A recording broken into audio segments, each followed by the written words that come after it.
With season 4 of Invincible being out and Nolan being like committed to, this new leaf and being a good person, it's kind of, caused some chatter, caused some ruckus, and with people asking the question of like, how can you forgive Vegeta so easily?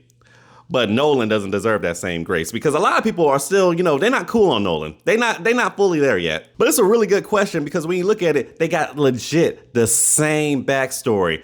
Both of them came down to Earth with their, native gear and all that stuff, ready to cause havoc. They had a plan in mind. But Vegeta just wanted the Dragon Balls. Nolan had plans to conquer the entire Earth. They both end up staying on Earth for a good minute. Even start a little wife and kid situation going on. Domestic life. They both suppress their culture, but on the inside, they still want that dog to come out. They still want that dog to come out. But they're not willing to accept that maybe the dog has been tamed. Maybe the dog is accustomed to a new lifestyle. Then they both go into a midlife crisis. Try to bring the dog back out, but then once they brought it out, they realize, I'm really tripping. And maybe I need to change my way, because the way I was raised I'm not really feeling that no more. Now I'm hurting the people I love now. I don't got it in me like that. I've changed. This is inhumane what I'm doing.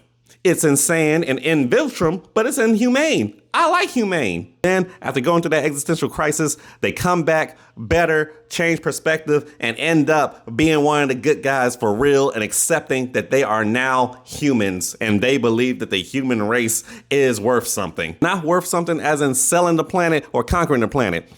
This is a chill place. Now, as you see, they have the same arc basically, but the reason it's easy to forgive Vegeta is because when Vegeta touched down on Earth, dude was like 29, 30 years old. Nolan was pushing 1,000, still stuck in those crazy ways. And the thing is, Vegeta just came to Earth to get the Dragon Balls. Now, of course, anybody got in his way, we're going to get got. But he didn't come there to conquer the Earth. Who knows what would have happened if he actually got the Dragon Balls? But he did not conquer the Earth. He didn't even directly kill any of the Z fighters. Directly.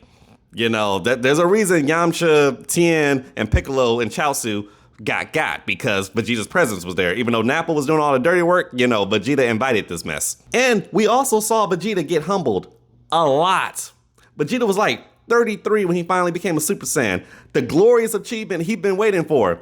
Then immediately got beat by a cyborg from Earth. And on top of that, we saw Vegeta get killed by his oppressor. Find out that just because he's a prince of all Saiyans does not mean he's the strongest when this lower class Saiyan named Kakarot keeps upstaging him. And on top of that, Kakarot's son upstages him after he gets Super Saiyan. So it's kind of like you just see Vegeta get upstaged by all these people, in addition to getting beat down by mystic, wizards, aliens, all types of stuff. And when we get to their sacrifice, Vegeta realized, I'm tripping.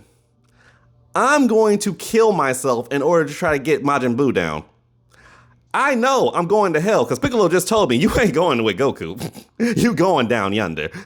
And he still chose to do that, knowing that there was no green grass on the other side. Then he is brought back to Earth to fight Majin Buu.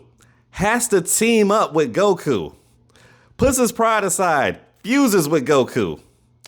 Also finds out and comes to the realization, Goku is better than me.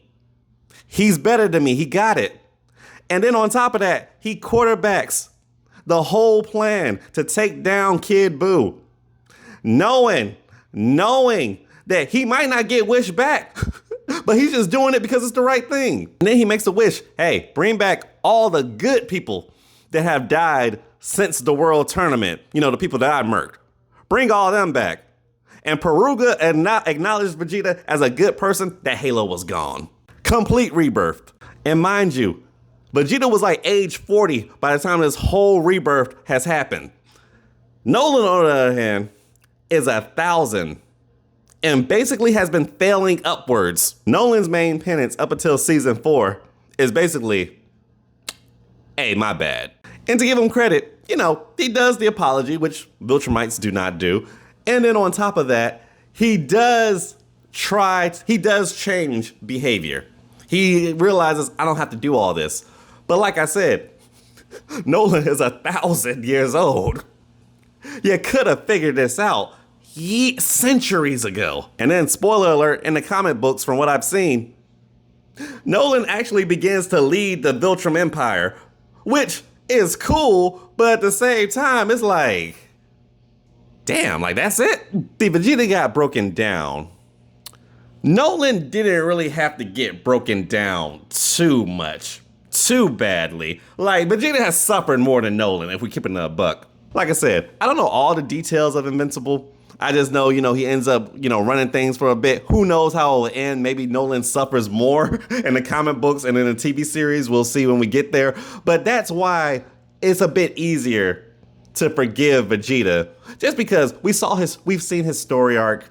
It's still going, but I'm just going to keep the story arc at like Z. But we've seen the story arc and we've seen what this man been through. And to be fair, the Saiyans were also oppressed by Frieza.